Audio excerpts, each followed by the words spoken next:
So I'm very fortunate today to be with Master Negotiator Stephen York.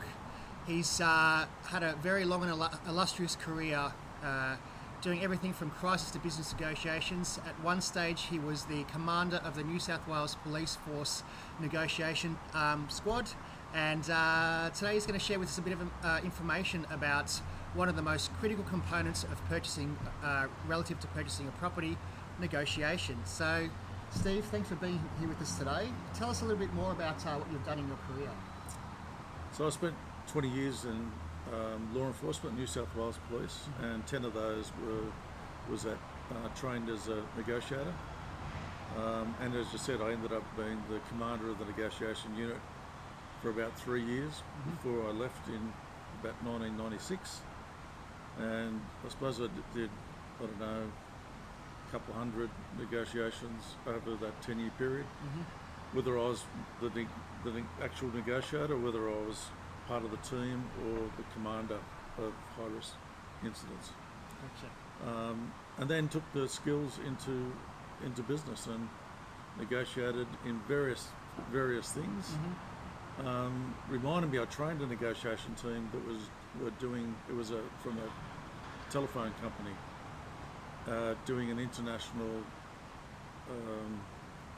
negotiation around some aspects of telecommunications and services, which were $100 million, $150 million. Right.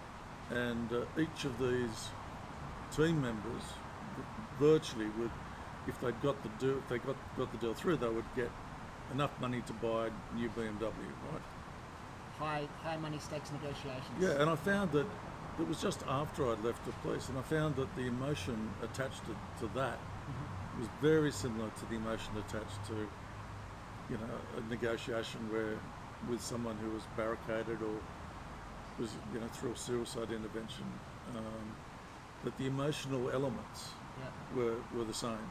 And so would negotiating something such as a high stakes business deal be as challenging as something like a hostage crisis situation or a barricade situation? To the individuals, yes, because at that time the perception is that was the thing that was the biggest thing in their life at that time. Yeah. So all those attributes are there.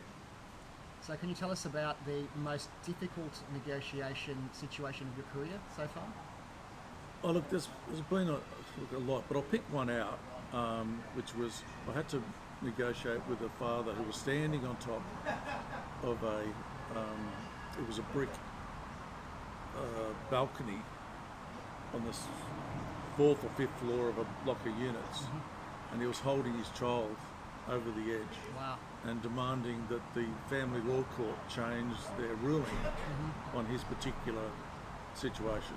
Sounds intense. So, as you can imagine, as a police officer got there, because you haven't got a lot of leverage, and you can't change the family law court, by just ringing him up and saying, "Can you change that?" Yeah. Obviously, it's complex. So you have to deal with the immediate circumstances, which is the danger to the father and the child, right? And deal with that, which is what I did. It's about, and looked at things like, would a father really put his baby in danger? And so I worked on that. He saw it as an instrument, but he lost sight of it was his child. Yeah.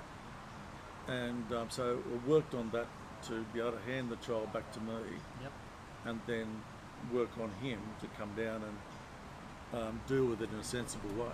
And how long did that negotiation take from start to finish?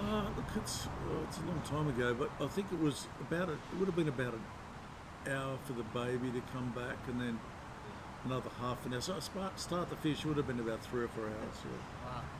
So throughout all these different types of negotiations, have you found that there are, a number of key principles that or that you like to work to that can work or are applicable in every single situation? So your key principles to negotiate? Yeah, look, I think one of the key principles is always negotiate professionally with ethics.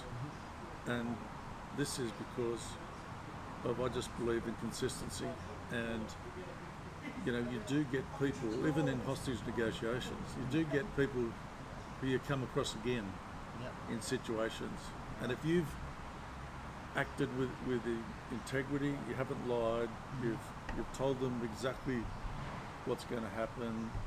I find that that's their expectation, Yep. and they don't hold it against you that you've told the truth, even though it's difficult. So They've almost actually- like an element of respect coming back to you. Absolutely, yeah.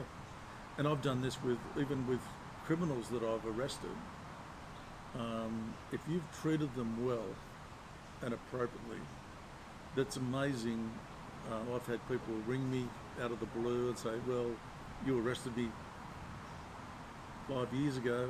You need to know this," and they provide information. Yeah, wow. And so even though you've arrested them, blah blah blah, There's still that there's respect still there. there's still respect. Yeah. So integrity and professionalism, number one in your list, it sounds like, or very, very Yeah, high very there? close. The second one is open-ended questions, active listening. Yeah.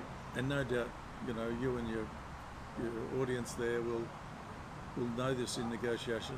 Roger Fisher talks about it all the time, saying, you got to ask the right questions. Yeah. You got to understand what the response is. So you don't ask a question that is confronting. You ask a question where it's open-ended and they elaborate A leading and question. give you, well, not so much a leading, but when I say open-ended questions that you can't answer yes or no to. You don't want to lead them, So it's about because keeping the conversation going. And the it's about conversation opening up the options, and the only way you open up the options is by asking questions where you get more understanding in their position. So it's opening up the options on both sides. Yeah. So if there's options on both sides opening up, well then there's multiple solutions. More chances of an outcome. If you have a closed conversation or confrontation, like I suppose you'll only take $700 for this house, well you're not going to get anything behind that. You actually put them in a position that they're going to negotiate from. Yeah, makes sense. Right. Two good ones. Anything else for us? Probably the third one is research.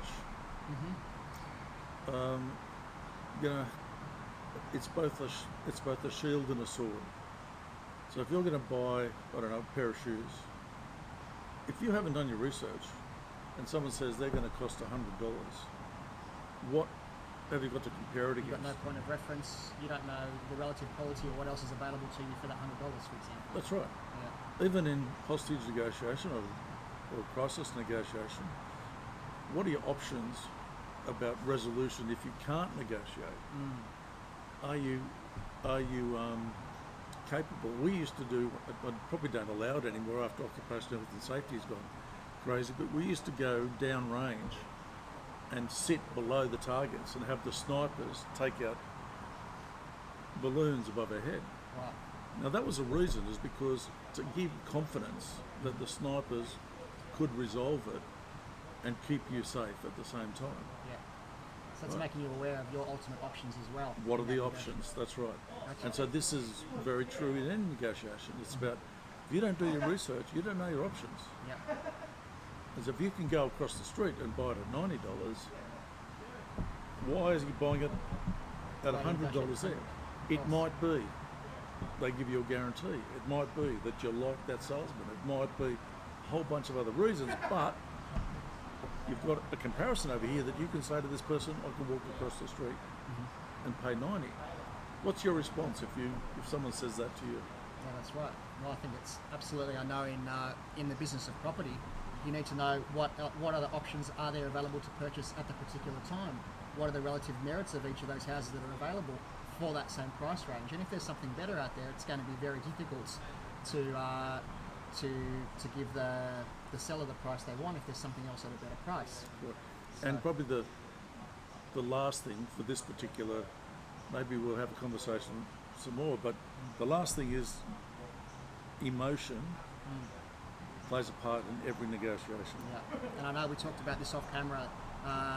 Quite often it's not just in a business negotiation the money that's on the table, but what are the emotions that are driving that the Yeah. reason for that. And it might be a third transaction. party. It might be a third party that you lose face if you don't make the transaction, or you don't make it for this price, or the stepfather has said, you'd be crazy to pay that much. Whatever it is, there's always an element, and you've always got to, as a negotiator, address it. You've got to ask things like, so that price, how do your family feel about it? The answer might be, no, the family's fine, that's great, right, fantastic. But you get a better understanding of the person and what's driving them, what's the relationship. Emotions. Yeah, even more so than, that'd probably be one of the biggest factors, right? The emotions driving why you're in that negotiation in the first place. 4 great learnings there. Thank you for sharing with our audience today. And I just want to finish by letting everyone out there know that Steve's got a fantastic book called Crisis Negotiation Evolved, coming out early next year. When it is released, I'll post an update on my socials so you can find out where to find it. Steve, thank you so much for sharing your wisdom with us today. Really appreciate it. You're welcome. Thank you. Thank you.